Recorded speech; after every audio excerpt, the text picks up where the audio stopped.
भारतीय राज्यघटनेचे शिल्पकार भारतरत्न डॉक्टर बाबासाहेब आंबेडकर यांना मानवंदना अर्पित करतो।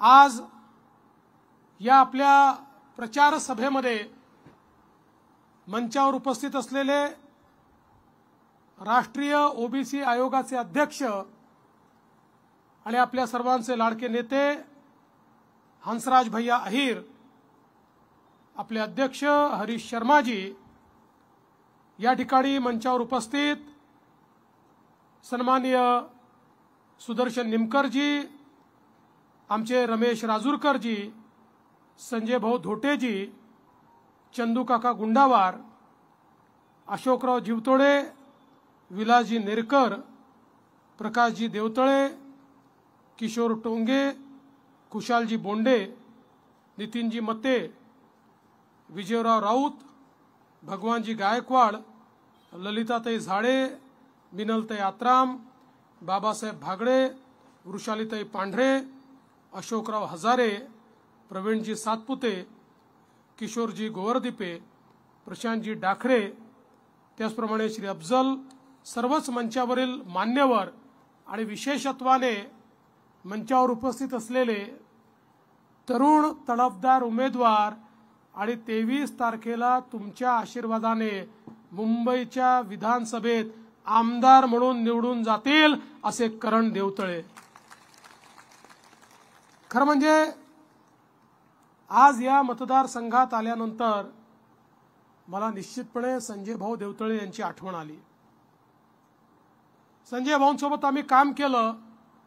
संजय भाऊ देवतळे म्हणजे या जिल्ह्यातला राजकारणातला एक अतिशय सुसंस्कृत चेहरा होता, एक अतिशय अजातशत्रू अशा प्रकारचा चेहरा होता, ज्यांनी कधीही टोकाचं राजकारण केलं नाही, बदल्याचं राजकारण केलं नाही, गुंड प्रवृत्तीचं राजकारण केलं नाही, विचाराचं आणि संबंधाचं राजकारण करणारे खऱ्या अर्थानं संजू भाऊ हे जवळजवळ 4 टर्म या ठिकाणी आमदार म्हणून आपण बघितले। आणि आज सातत्याने या मतदारसंघामध्ये ज्या प्रकारचं राजकारण गेले काही दिवस आपण अनुभवतो, मला असं वाटतं की या मतदारसंघाच्या संस्कृतीला शोभणारं अशा प्रकारचं राजकारण सुरू नाहीये। आणि म्हणून ही निवडणूक परिवर्तनाची निवडणूक आहे। पुन्हा एकदा सुसंस्कृत राजकारण आणायचं, पुन्हा एकदा लोकाभिमुख राजकारण आणायचं, पुन्हा एकदा जनतेचे सेवेकरी हे या ठिकाणी निवडून द्यायचे। याकरता करण देवतळे यांच्यासारखा एक अतिशय तरुण आणि तडफदार अशा प्रकारचा नेता आपण मैदानात उतरवलेला आहे। आणि मी तुम्हाला सांगतो, परिवर्तन तर होणारच आहे। परिवर्तन होऊन करण देवतळे निवडून येतील, कारण तुमचा सगळ्यांचा आशीर्वाद हा त्यांच्या पाठीशी आहे। खरं म्हणजे मला या ठिकाणी हंसराज भैया सांगितलं पाहिजे, महाराष्ट्रामध्ये आपण अनेक योजना सुरू केल्यात, त्यातली एक योजना आपली लाडका भाऊ योजना आहे। या लाडक्या भाऊ योजनेमध्ये आपण आपले जे सगळे तरुण आहेत, या तरुणांच्या हाताला काम मिळालं पाहिजे। याकरता 10 लाख लाडक्या भावांना अप्रेंटिस खाली 10,000 रुपयापर्यंत त्यांचा पगार 1 वर्ष राज्य सरकार देईल अशा प्रकारचा निर्णय घेतला। 10 लाख तरुणांच्या हाताला आपण काम देतोय। पण तुमच्या मतदारसंघामध्ये वेगळाच लाडका भाऊ चाललेला आहे। ही वेगळीच योजना तुमच्याकडे। कोणी कार्यकर्ता चालणार नाही, कोणी नेता चालणार नाही, चालेल तर फक्त माझा लाडका भाऊ। अशा प्रकारची जी लाडका भाऊ योजना आहे ही कुठेतरी बंद करावी लागेल, कारण हे फक्त स्वतःच्या स्वार्थाचा विचार करतील तर तुमचा विचार कोण करेल? बरं, लाडक्या भावाला उभं केलं तर दोडका भाऊ पण उभा राहिला, त्यामुळे लाडकाई भाऊ दोडकाई भाऊ कोणीच नाही, आता एकच भाऊ करण भाऊ, दुसरा कुठला भाऊ नाही। त्यामुळे आज मी तुम्हाला ही विनंती करण्याकरता आलो आहे की या राज्यामध्ये आपल्या महायुतीच्या सरकारनं मागील 2.5 वर्षामध्ये केलेलं काम आपण बघितलं। आपली महायुती सातत्याने सामान्य माणसाच्या, शेतकऱ्याच्या, शेतमजुराच्या पाठीशी उभी राहिली। आपण पाहू शकतो एकीकडे आपण शेतकऱ्यांना 1 रुपयात पीक विम्याची योजना सुरू केली। शेतकऱ्यांनी 1 रुपया भरला, अनेक शेतकऱ्यांना 22,000, 25,000, 50,000, 1-1 लाखापर्यंतचा शेत विमा त्या ठिकाणी मिळाला। 8,000 कोटी रुपयाचा शेत विमा हा आपण शेतकऱ्यांना त्यांनी 1 रुपया भरल्यानंतर दिला। माननीय प्रधानमंत्री मोदीजींनी शेतकऱ्यांकरता किसान सन्मान योजना आणली, 6,000 रुपये देणं सुरू केलं। आपण त्यांच्यासोबत नमो शेतकरी किसान सन्मान योजना आणली आणि 6,000 रुपये आपणही सुरू केले। 12,000 रुपये शेतकऱ्यांच्या खात्यामध्ये आपण त्या ठिकाणी देतो। आणि आता तर आपण ठरवलंय, करण देवतळे निवडून आले आणि पुन्हा सरकार आली की 12,000 रुपये नाही, 15,000 रुपये शेतकऱ्यांच्या खात्यामध्ये आपण त्या ठिकाणी त्यांना देणार आहोत। आपल्याला कल्पना आहे की आपण मागच्या काळामध्ये, मागच्या खरीपाच्या हंगामात आंतरराष्ट्रीय बाजारपेठेमध्ये सोयाबीन आणि कापसाचे भाव पडले, मार्केटचा भाव हमी भावाच्या कमी आला। आम्ही घोषणा केली होती की कमी भाव आला तर आम्ही मदत करू। लोकसभेच्या निवडणुकीमुळे करू शकलो नव्हतो। लोकसभेची निवडणूक संपल्याबरोबर 5,000 रुपये हेक्टरी थेट शेतकऱ्याच्या खात्यामध्ये आपण टाकले आणि हमी भावापेक्षा जेवढा कमी भाव होता त्याचं कम्पेन्सेशन आपण शेतकऱ्याला दिलं। आणि आता देखील आपण निर्णय केलेला आहे, हमी भावापेक्षा जेवढा कमी भाव शेतकऱ्याला मिळेल, मग कापूस असो की सोयाबीन असो, जेवढा कमी भाव मिळेल तेवढे पैसे फरकाचे पुढचे 5 वर्ष शेतकऱ्यांच्या खात्यामध्ये थेट राज्य सरकारच्या माध्यमातून टाकू। आणि आपल्या प्रधानमंत्र्यांनी सांगितलं की शेतकऱ्याला सोयाबीनचे किमान 6,000 रुपये मिळाले पाहिजे, या प्रकारची तजवीज आता आपलं सरकार करत आहे। आणि एवढंच नाही, आमचा जो धानाचा शेतकरी आहे, पहिल्या वर्षी 15,000चं बोनस दिलं, दुसऱ्या वर्षी 20,000चं बोनस दिलं आणि आता या वर्षी धानाच्या शेतकऱ्याला 25,000 रुपयाचं बोनस हे आपल्या सरकारच्या माध्यमातून या ठिकाणी आपण देतोय। आपल्या शेतकऱ्यांना एकीकडे आपण मोठ्या प्रमाणात वीज मिळाली पाहिजे, याकरता एक वेगळी देशामधला पहिला प्रयोग आहे की शेतकऱ्यांना दिवसा 12 तास 365 दिवस वीज देण्याकरता आपण देशातली पहिली कृषी वीज वितरण कंपनी तयार केली। देशात कुठेच नाही आहे। महाराष्ट्रामध्ये मी ऊर्जा मंत्री म्हणून कृषी वीज वितरण कंपनी तयार केली आणि या कंपनीच्या माध्यमातून 14,000 मेगावॅटचे सौर ऊर्जेचे प्रकल्प हातामध्ये घेतले। 2,000 मेगावॅटचे पूर्ण झाले। पुढच्या 18 महिन्यामध्ये आपण हे सगळे प्रकल्प पूर्ण करू आणि त्यानंतर आमच्या शेतकऱ्यांना 365 दिवस दिवसा 12 तास अखंडित वीज ही या ठिकाणी मिळेल आणि रात्रीची पाहिजे असेल तर 24 तास देखील वीज मिळेल। आणि केवळ वीज देऊन आपण थांबलो नाही, आपण निर्णय केला की शेतकऱ्यांना विजेचं बिल लागणार नाही, कृषी पंपाचं बिल हे माफ करण्याचा निर्णय आपल्या सरकारने घेतला। शेतकऱ्यांना 000 ची बिलं आपण त्या ठिकाणी दिली। पुढचे 5 वर्ष आमच्या शेतकऱ्यांना कृषी पंपाचं बिल भरावं लागणार नाही, हे बिल त्यांना माफ असेल, हा निर्णय आपल्या सरकारने केलाय। आणि हे सगळं करत असताना एक अजून महत्त्वाचा निर्णय आपल्या सरकारने केला। आता पुन्हा तुमचा आशीर्वाद मिळाला, करण देवतळे विधानसभेत पोचले की आमच्या शेतकऱ्यांकरता संपूर्ण कर्जमाफी करण्याचा निर्णय आपल्या सरकारने या ठिकाणी घेतलेला आहे।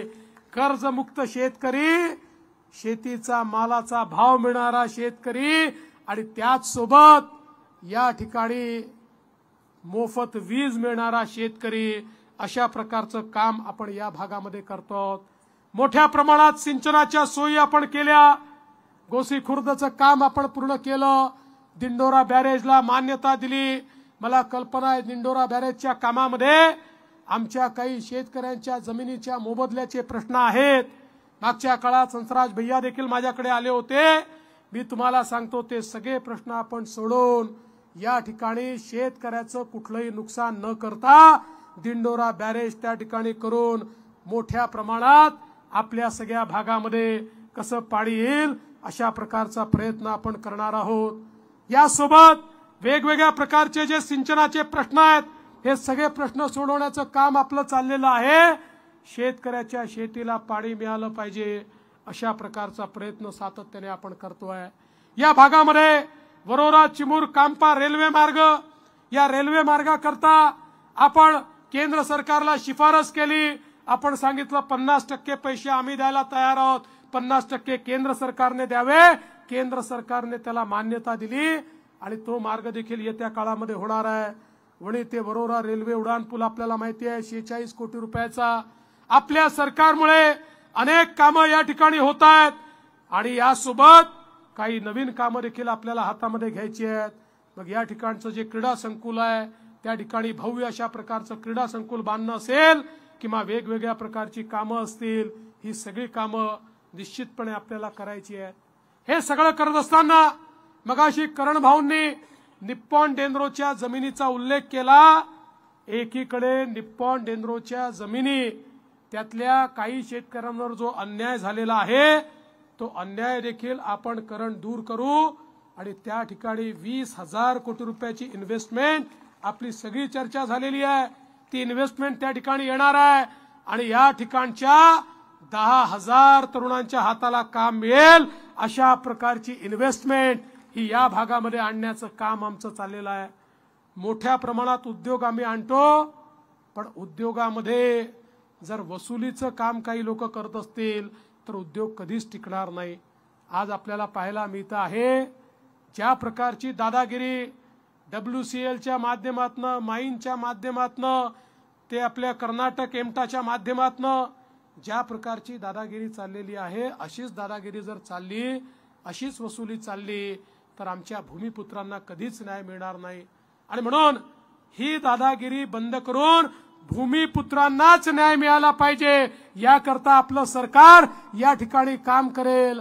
पण ते जर करायचं असेल तर खासदारही आपला नाही आणि आमदारही आपला नाही, सरकार आणून तरी हे काम होऊ शकेल का? आणि म्हणून हे जर करायचं असेल, भूमिपुत्रांना न्याय द्यायचा असेल तर या ठिकाणी भद्रावती वरोऱ्याचा आमदार हा भारतीय जनता पक्षाचा महायुतीचा आपल्याला निवडून आणावा लागेल. आज या निमित्ताने मी रमेश भाऊ राजूरकर यांचं देखील अभिनंदन करतो. त्यांनी खूप तयारी केली होती, पण आम्ही त्यांना विनंती केली, रमेश भाऊ पहिल्यांदा आपल्याला आपला महायुतीचा आमदार आणायचा आहे, भाजपचा आमदार आणायचा आहे.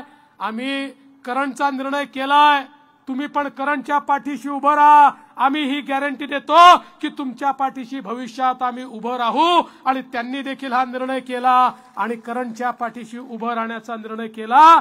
त्यामुळे आणि इतरही आपले सगळे नेते आहेत, जे लोक इच्छुक होते ते सगळे आता करणच्या पाठीशी उभे आहेत.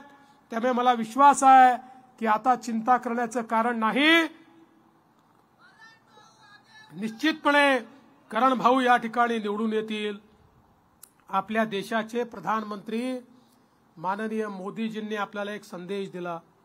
मोदीजींनी सांगितलं विकसित भारत आणि विकसित महाराष्ट्र करायचा असेल तर आपल्या लोकसंख्येचा 50% हिस्सा म्हणजे आपल्या माता भगिनी, आपल्या महिला या जोपर्यंत आर्थिक सामाजिक परिवर्तनाचं केंद्रबिंदू होत नाही तोपर्यंत आपला देश प्रगतिशील होऊ शकत नाही, विकसित होऊ शकत नाही.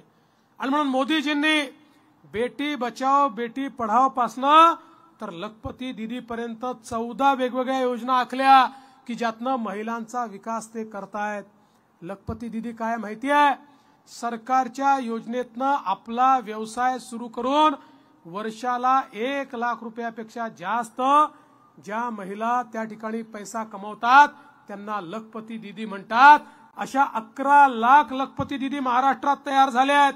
पुढच्या काळामध्ये 25 लाख लखपती दिदी करणार आहोत आणि 2028 पर्यंत 50 लाख लखपती दिदी आम्हाला तयार करायच्या आहेत।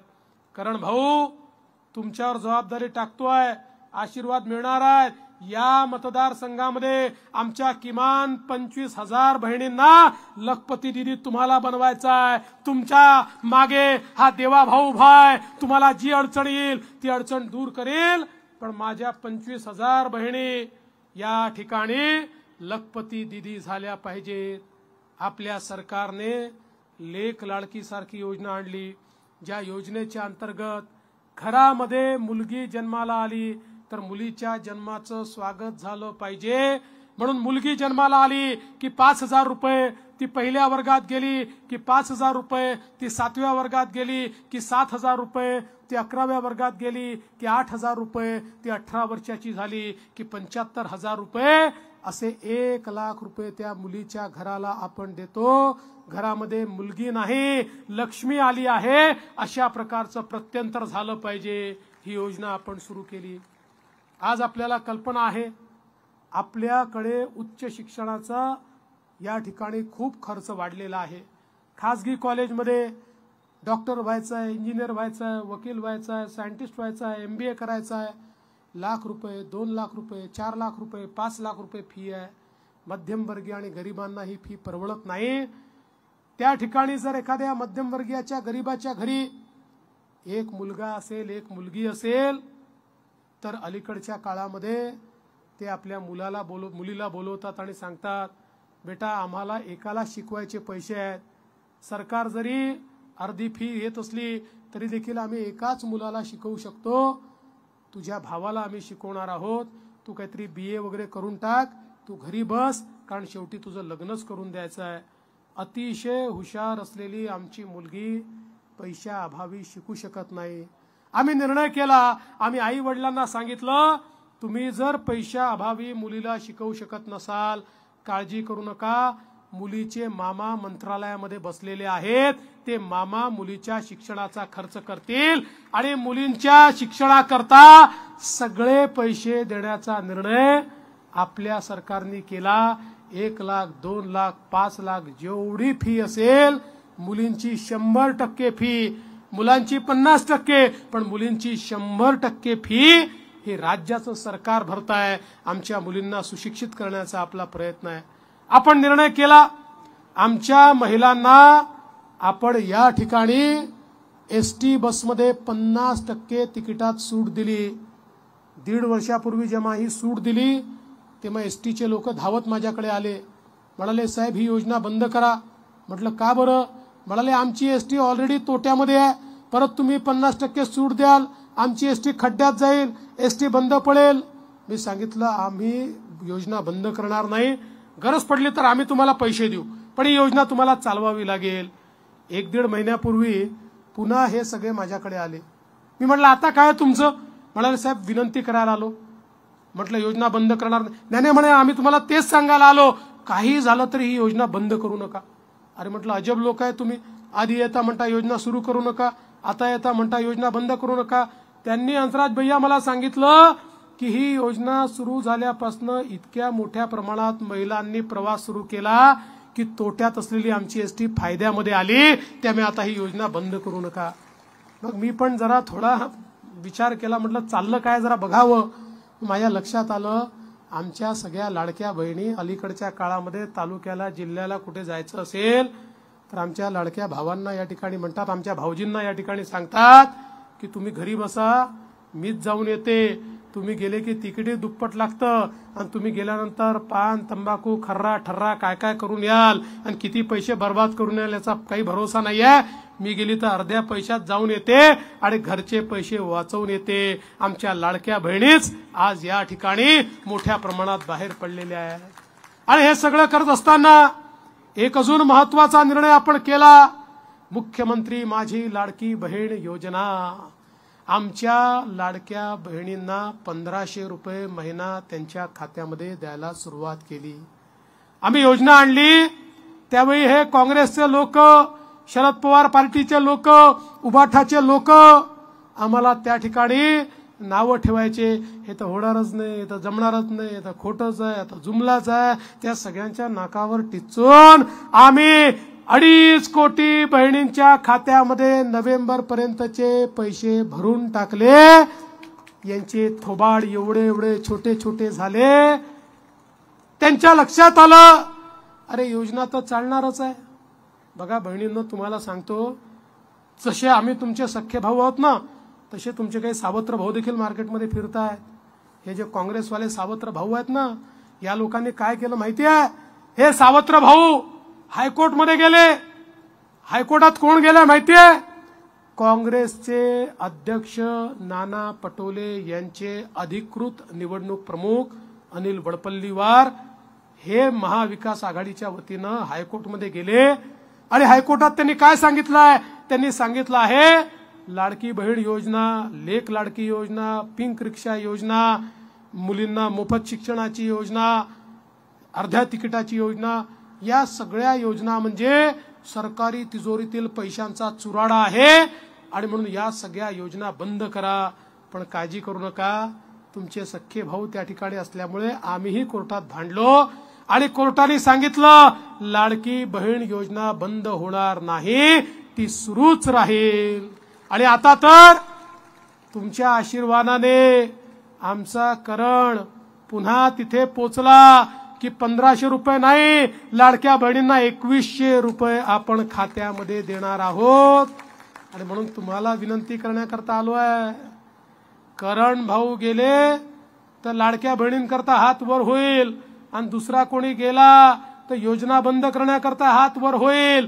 त्यामुळे तुम्ही लक्षात ठेवा, कोणाला निवडून द्यायचं आहे हे तुमच्यावर या ठिकाणी आहे.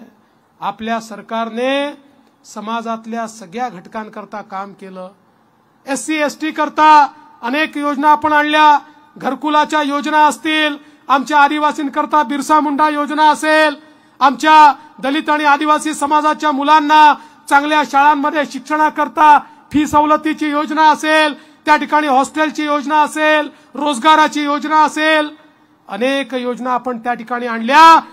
आमच्या दलित समाजाचं, आदिवासी समाजाचं चित्र बदललं पाहिजे, अशा प्रकारचा प्रयत्न आपण केला. आणि त्याच वेळी आपल्या महाराष्ट्रामध्ये वेगळं OBC मंत्रालय आपण सुरू केलं आणि आपल्या OBC समाजाकरता, भटक्या विमुक्तांकरता इतक्या मोठ्या प्रमाणात योजना सुरू केल्या. आपण या आपल्या सरकारच्या माध्यमातून अशोकरावांना माहिती आहे 52 हॉस्टेल या ठिकाणी सुरू केले. प्रत्येक जिल्ह्यात एक मुलीकरता एक मुलाकरता हॉस्टेल सुरू केलं. स्वयंसारखी योजना सुरू केली. महाज्योती सारखी संस्था सुरू केली. या संस्थेच्या माध्यमातून OBC समाजातली मुलं IAS व्हावी, IPS व्हावी, MPSC व्हावी, MPhil व्हावी, या ठिकाणी डॉक्टरेट मिळावं, अशा प्रकारची त्या ठिकाणी प्रशिक्षण आपण सुरू केलं. त्यासोबत मोठ्या प्रमाणामध्ये आपल्या मुलांना विदेशी शिष्यवृत्ती आपण सुरू केली. OBC समाजाकरता 48 निर्णय हे केवळ आणि केवळ आपल्या महायुतीच्या सरकारने या ठिकाणी घेतले. आणि आता तर OBCची नॉन क्रिमिलियरची मर्यादा 15 लाख करण्याची शिफारस देखील केंद्र सरकारकडे आपण केलेली आहे. बंधू भगिनींनो, समाजातला कुठलाच हिस्सा असा नाही की ज्याच्या पाठीशी आपण उभं राहिलेलो नाही. हे सर्वसामान्य लोकांचं सरकार आहे. आणि म्हणून तुम्हाला विनंती करण्याकरता आलो आहे, या निवडणुकीमध्ये आपण जे मतदान करणार आहोत ते केवळ निवडणुकीपुरतं नाही आहे. आपण एक गतिशील सरकार पाहिलंय. महायुतीचं सरकार म्हणजे गती आणि प्रगती आहे, आणि महाविकास आघाडीचं सरकार म्हणजे केवळ स्थगिती आहे. स्थगिती देणारं सरकार घालून गतीचं सरकार आपण आणलंय. आता ही गती, आता ही प्रगती पुढेच पुढे न्यायची आहे. आणि ही गती, ही प्रगती पुढे नेण्याकरता करण देवतळे यांच्यासारखा एक तरुण तडफदार युवा नेता आपल्याकडे आलेला आहे. मी तुम्हाला खात्री देतो, तुम्ही करणला विधानसभेत पाठवा. तुमच्या विकासाची गॅरंटी हा देवा भाऊ या ठिकाणी घेतो, एवढाच विश्वास तुम्हाला देतो. आणि माझं बोलणं संपवतो. धन्यवाद. जय हिंद, जय भारत.